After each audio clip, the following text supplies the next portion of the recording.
En este pequeño video explicativo estaré comentando el artículo Una breve historia del camino para asegurar los derechos LGBTQ de el abogado John Davidson,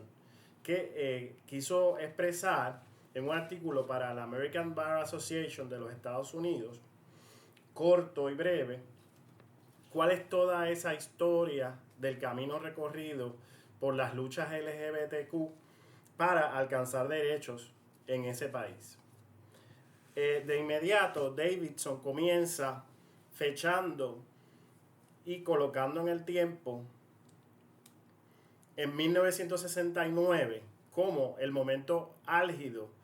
de la lucha por los derechos de estas comunidades en los Estados Unidos. Y lo ubica precisamente en ese bar llamado Stonewall,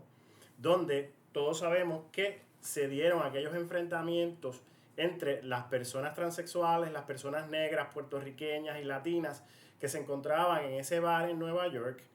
con la policía, debido a que la policía entendía, ¿verdad?, que no existía derecho a que estas personas se agruparan siendo personas del mismo sexo. Por lo tanto, en esa lucha que en un principio comienza como una lucha de física contra el abuso policíaco, o sea, motines y protestas que duraron varios días, nos explica Davidson que en ese momento solamente 49 estados no tenían ninguna protección para los derechos de las personas LGBTQ. Eso quiere decir que solamente un estado contaba con estos derechos. Y pues se trata de su versión mínima. Por lo tanto, estamos ubicados en un comienzo para la lucha por los derechos LGBTQ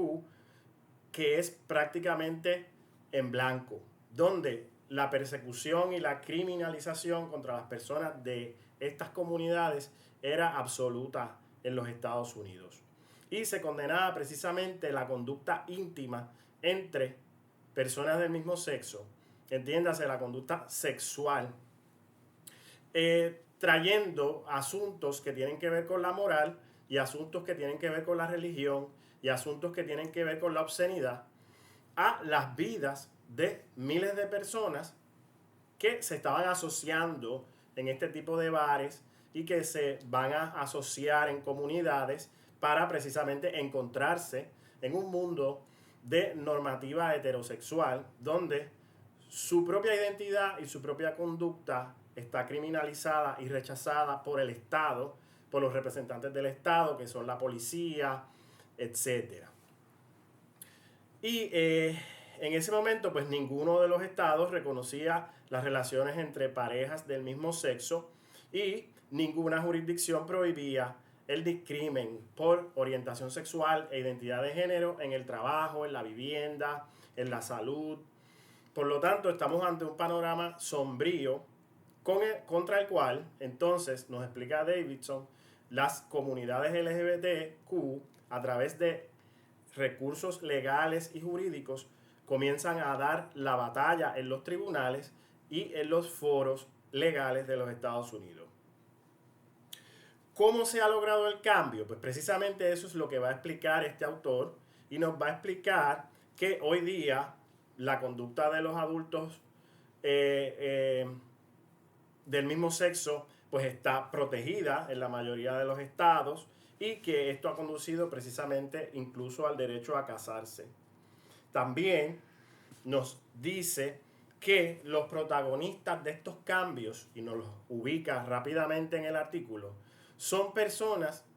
que del 1950 para acá se expusieron precisamente como demandantes o demandados o como acusados en los tribunales penales a llevar casos en contra del Estado precisamente para batallar por sus comunidades y que este esfuerzo, ¿verdad?, tenemos que verlo en un esfuerzo comunitario que incluye a esas personas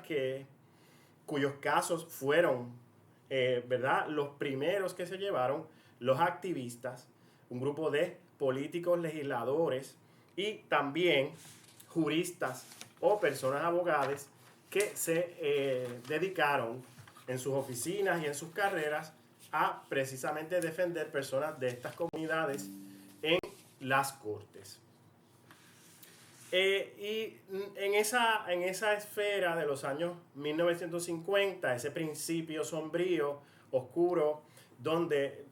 la ausencia de derechos es bestial, nos ubica a Davidson en el problema de que en esos años cualquier periódico, cualquier boletín, cualquier publicación que fuese creada por grupos LGBT era censurada por el Estado y confiscada por la policía precisamente bajo bases de obscenidad, de que estas personas no tenían derecho a publicar ningún asunto que tuviese que ver con personas del mismo sexo, debido a que las leyes de obscenidad prohibían dicha conducta y el Estado tenía derecho entonces a incautarse de esas publicaciones. Eso nos explica Davidson, pues fue recurrido en la corte, fue discutido y se ganaron varios casos en esa década de los 50 y 60 donde se logró que se devolvieran esos materiales precisamente invocando la primera enmienda de la Constitución de los Estados Unidos, que es la enmienda que garantiza la libertad de expresión. Y algunos jueces y juezas determinaron que era inconstitucional incautarse de esos materiales por esa razón únicamente.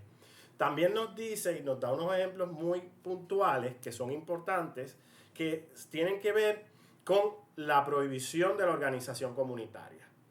No solamente a través de la prohibición de los instrumentos de divulgación y comunicación como los periódicos y los boletines, sino también la prohibición que existía en ese momento de que grupos de jovencitos y jovencitas escolares se reunieran en las escuelas para discutir asuntos LGBT. También la prohibición de las protestas en las calles, debido a que se decía que esas protestas en las calles donde se exaltaba esa conducta homosexual, pues entonces violaba las reglas y las leyes de obscenidad. A su vez nos expone un ejemplo importante, que es que en estas décadas el gobierno federal comienza a denegar el estatus de exoneración contributiva a través del IRS de distintas organizaciones LGBTQ que fueron fundándose en ese esfuerzo de organización comunitaria, y se les ponía la traba, se les declaraba no al lugar las solicitudes de exoneración contributiva. ¿Para qué? Para que esa organización no pudiera florecer y tuviese entonces que pagar impuestos y no estuviese bajo la protección del Código de Rentas Internas Federal y eliminarla del panorama. Esto también incluyó el cierre de bares, discotecas y negocios de entretenimiento, librerías, etcétera, relacionadas a la comunidad, precisamente por ese mismo argumento legal de las leyes de la obscenidad. Por lo tanto, nos explica Davidson que esa trinchera pues fue de las primeras donde las personas juristas tuvieron que intervenir, invocando precisamente los derechos constitucionales federales de la primera enmienda y la libertad de expresión. Luego hace un apartado en su artículo en cuanto al combate que hubo desde la trinchera legal para evitar los arrestos y la criminalización de las personas simplemente por su orientación sexual y su identidad de género. Y nos dice que esa trinchera se abrió precisamente en dos flancos. En el flanco que tiene que ver con los casos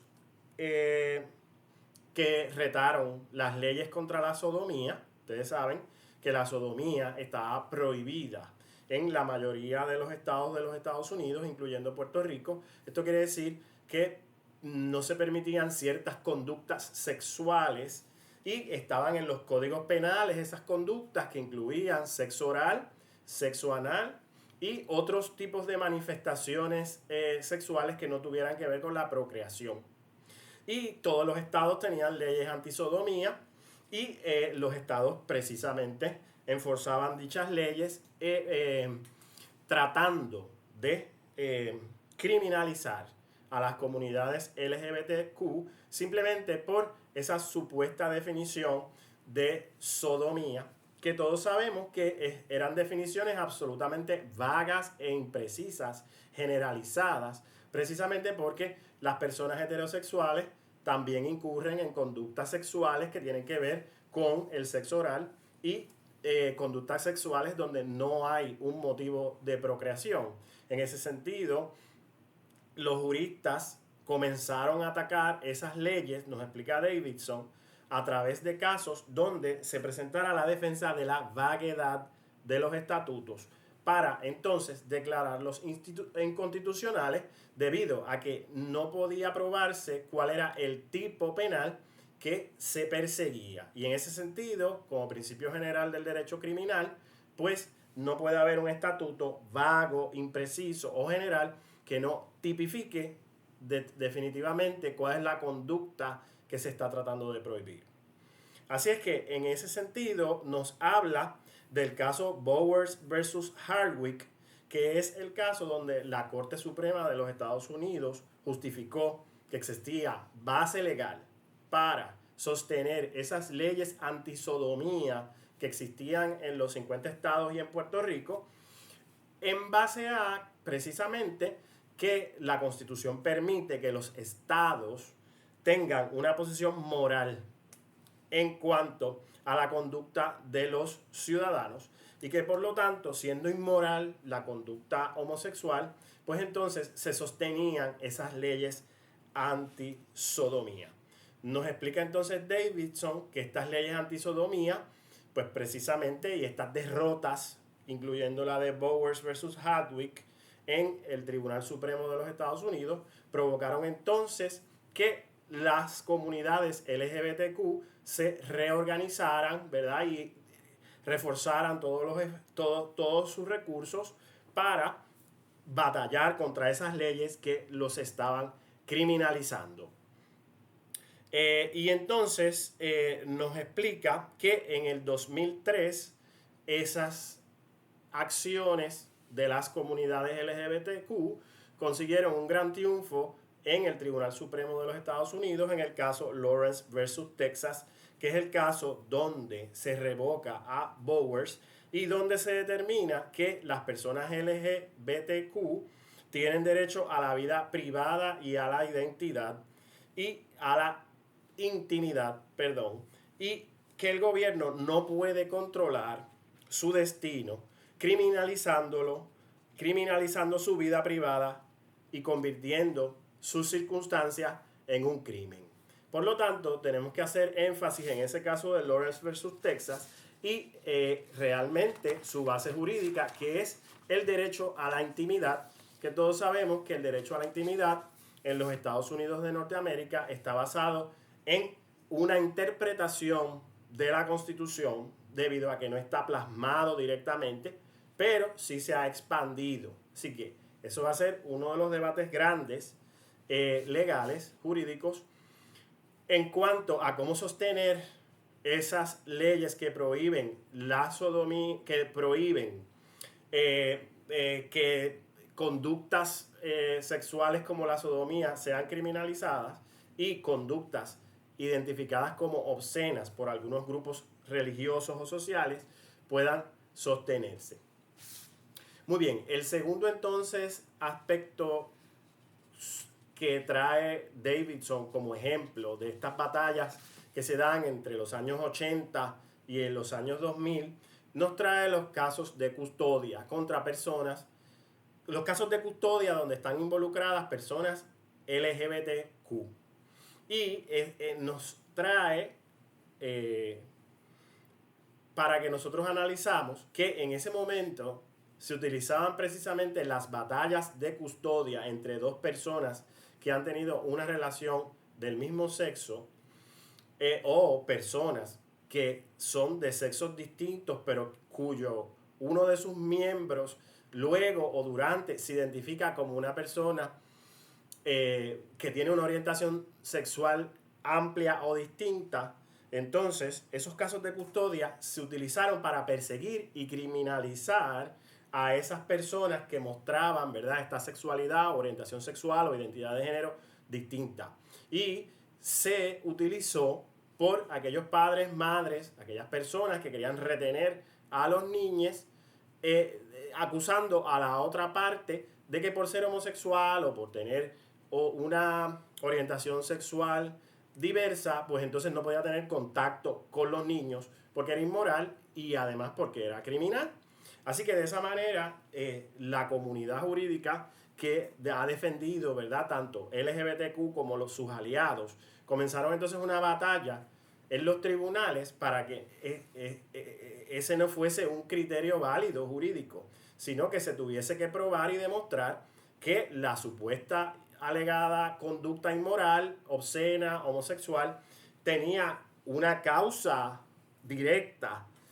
para tener una razón por la cual esos niños no se relacionaran con su madre, con su padre, o que ese padre o esa madre no tuviese derechos de visitas, o que no pudiera tener la custodia de esos niños.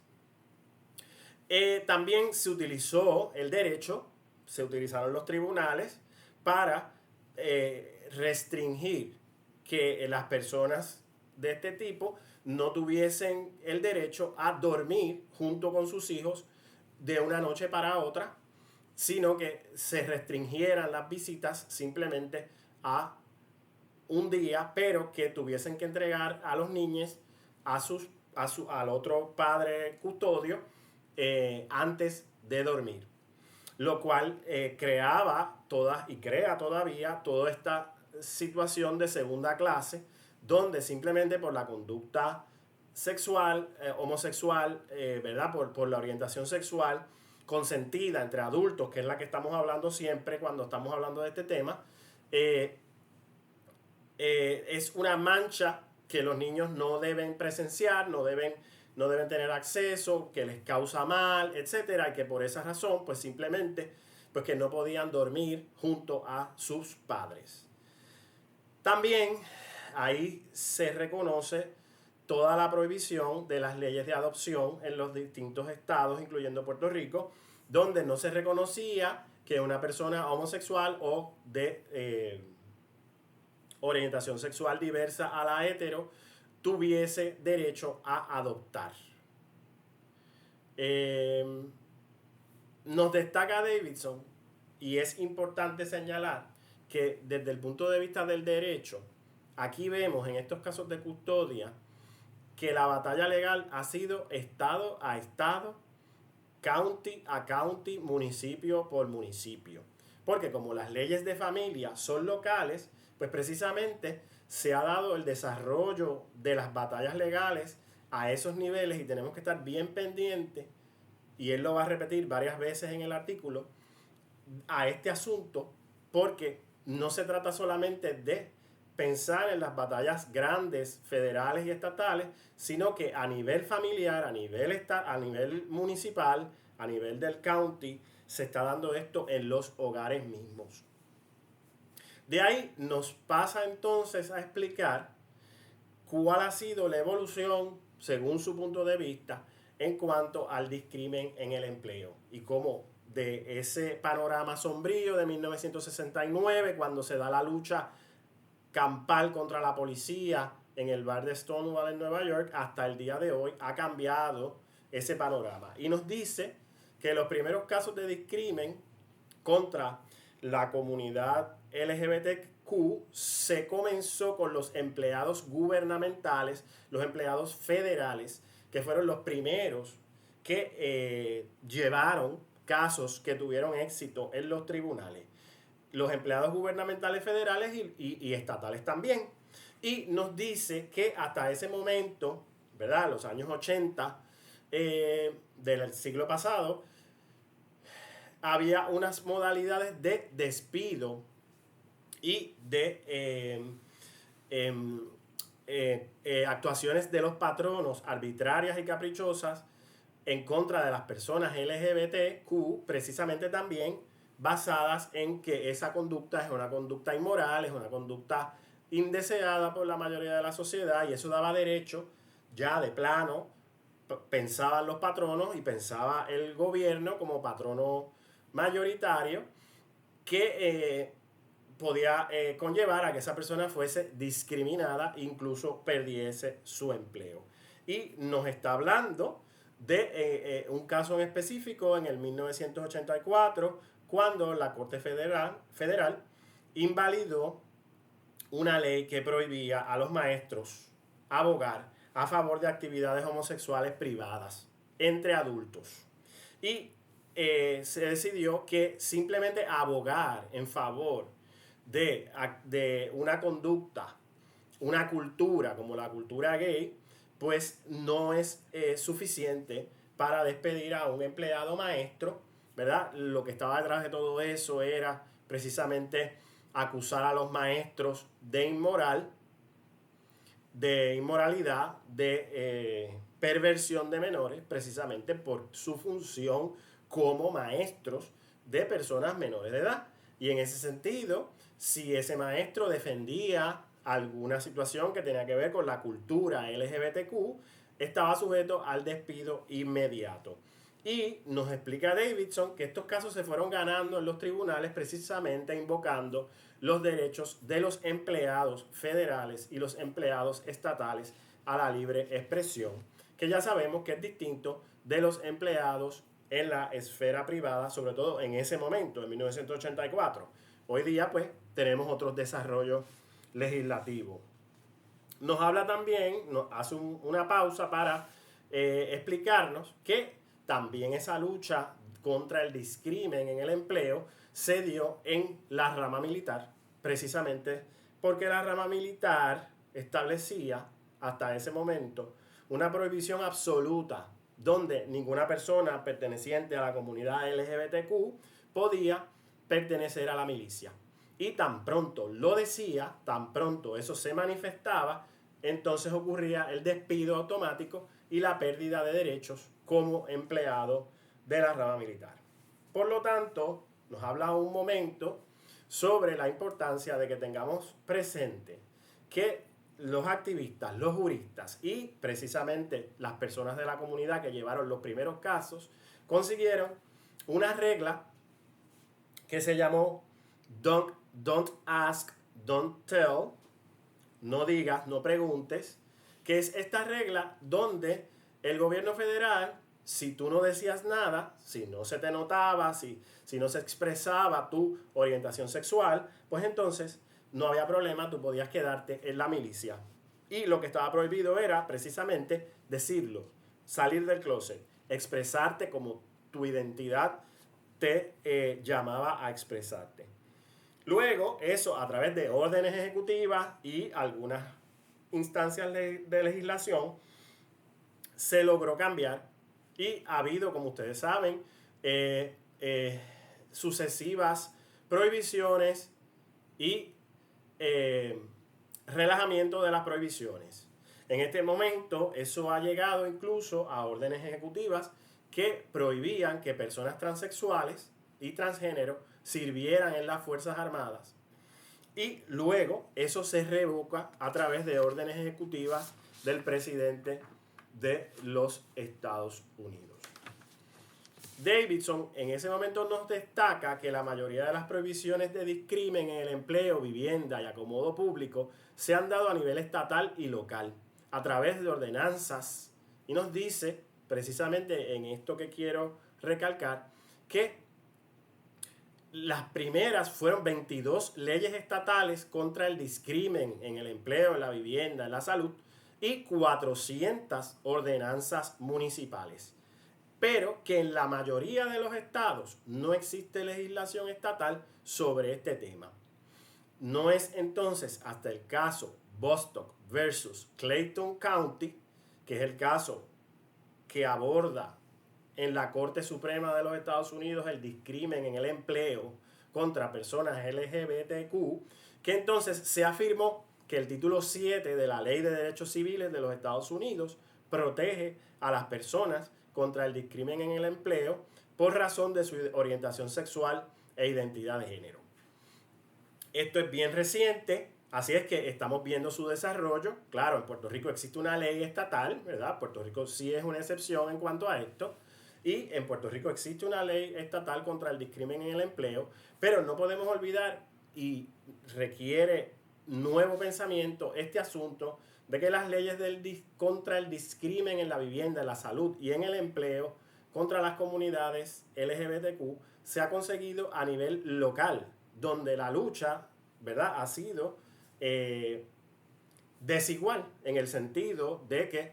cada región de los Estados Unidos ha dado distintas batallas para a nivel regional conseguir esas protecciones.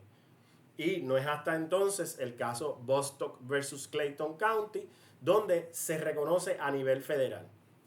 que el discrimen en el empleo está prohibido por la Constitución de los Estados Unidos. Bien, dicho eso, entonces el autor nos lleva a que pensemos por un ejemplo los ejemplos que se han dado sobre el desarrollo de la historia de los derechos LGBTQ en cuanto a las parejas del mismo hecho, las uniones civiles y los matrimonios. En cuanto a eso, el autor nos explica que también, ¿verdad?, el origen de ese desarrollo está en los niveles locales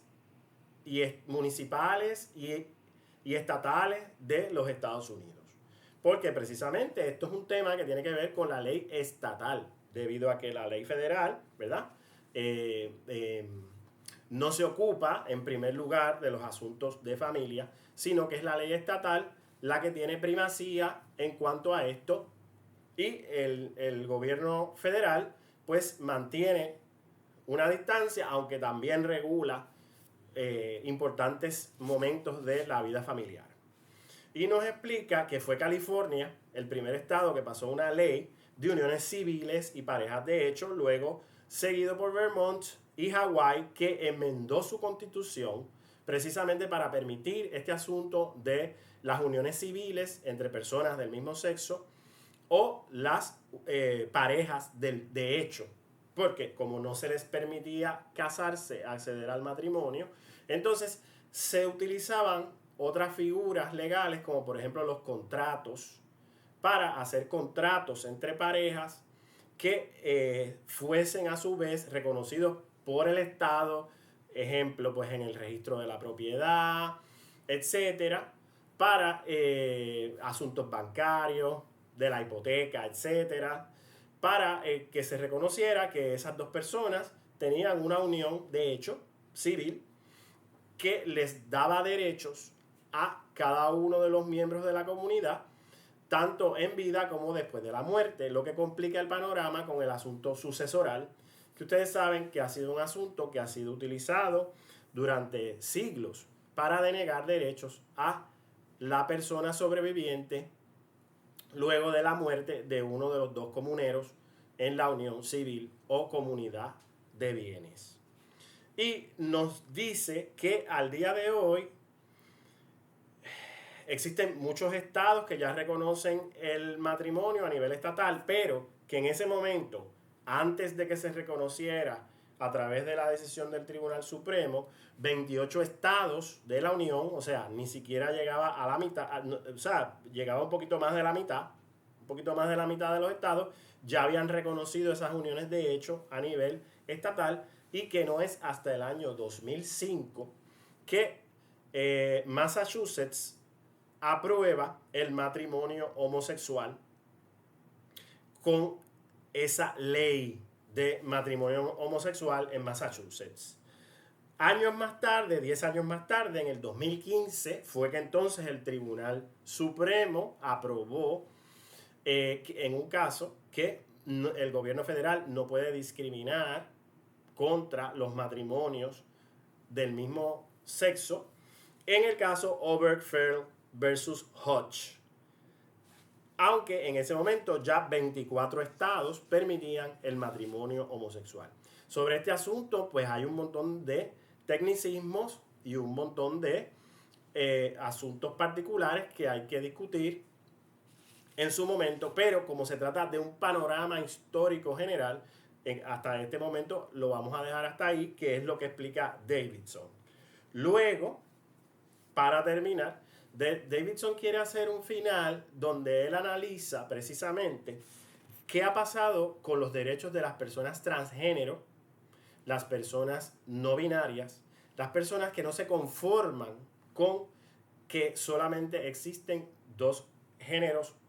el masculino y el femenino. Y nos dice que esa batalla ha sido durísima y que precisamente es la frontera en la que nos encontramos en este momento histórico. ¿Por qué? Porque se está tratando de borrar esa identidad trans, ¿verdad? Esa identidad que no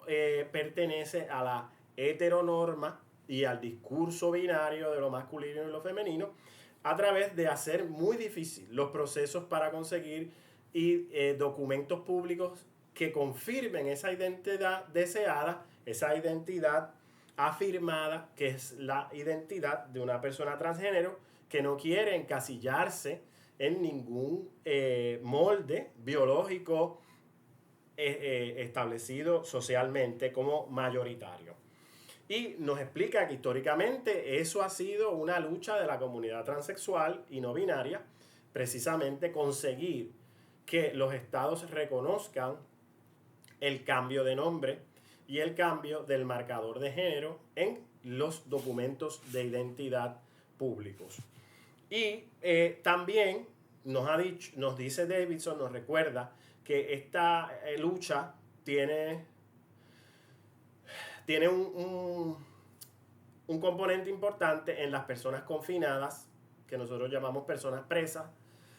que no pueden moverse, ¿verdad?, a instituciones o facilidades carcelarias conforme a su identidad de género y que han sido obligadas históricamente a permanecer en una cárcel donde hay confinados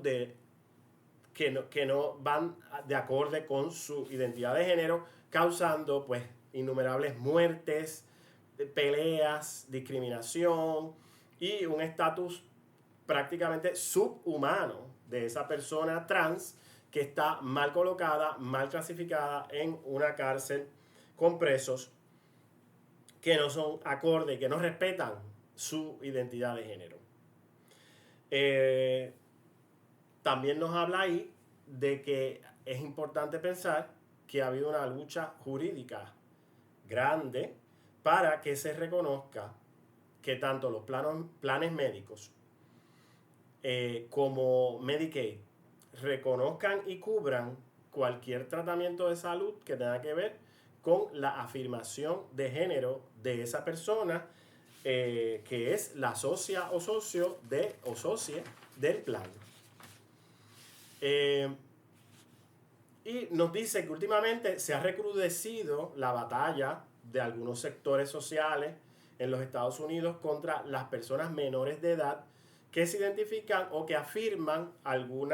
tipo de género trans. Y nos habla de que esas batallas se han dado alrededor del uso, la utilización de los baños por este tipo de personas trans y cómo se ha tratado de bloquear que las personas trans puedan utilizar baños acorde con su identidad de género. También se habla en este artículo de que ha habido una batalla enorme para que los menores de edad no puedan acceder a tratamientos de salud de afirmación de su género deseado. Y también se ha bloqueado a nivel legal que estos jóvenes o estos niños participen por ser menores de edad en categorías deportivas consistentes con su identidad. Y en ese mismo ámbito nos explica que estas batallas se han recrudecido a través de la utilización de objeciones religiosas para que no se consiga que estas personas puedan expresar su identidad públicamente. Lo que las ha retenido, ¿verdad? Todavía en una situación de una ciudadanía de inferior clase y un disfrute de sus derechos muy limitado. Nos habla precisamente de que estas objeciones religiosas se están abriendo en dos campos importantes que vamos a estar mirando, que son el campo de las instituciones religiosas y la proliferación de negocios que tienen que ver con negocios, escuelas, que tienen que ver con las instituciones religiosas, y por otro lado, negocios seculares cuyos dueños entonces levantan una objeción religiosa para tratar de impedir que personas distintas tengan acceso a vivienda privada, ¿verdad? Cuyos dueños son personas que tienen objeción religiosa, empleo o cualquier otro tipo de acomodación pública, como simplemente hacer una boda para personas trans o para personas homosexuales, y hacer decoraciones, bizcochos, páginas de internet, etcétera, para servir a ese tipo de comunidad. O sea, que hay una tranquilla legal que se está debatiendo en estos días, ¿verdad? Tanto en Puerto Rico como en los Estados Unidos, a que estas personas, por ser transexuales, sean servidas por personas que levantan una objeción religiosa para precisamente no atenderlos. Por esa razón discriminatoria. Se ha validado a través de las objeciones religiosas, y por eso es que tenemos que estar bien pendientes a este asunto para ver cómo se van a enfrentar estas batallas, que son las batallas del presente. Y concluye, ¿verdad?, Davidson, que el progreso en los derechos para las comunidades LGBTQ ha sido enorme, pero que está inacabado, que está incompleto, que la lucha no ha concluido y que hay retos significativos, dice él, que atender en este momento desde lo jurídico, desde el derecho. Y nos dice que ese vacío se tiene que llenar dentro de lo que provee el activismo político y el activismo legal, para que, según su visión norteamericana, ¿verdad?, se pueda conseguir ese sueño americano, esa promesa americana de que todas las personas sean libres e iguales y que la justicia las atienda con igualdad de oportunidades. Hasta luego.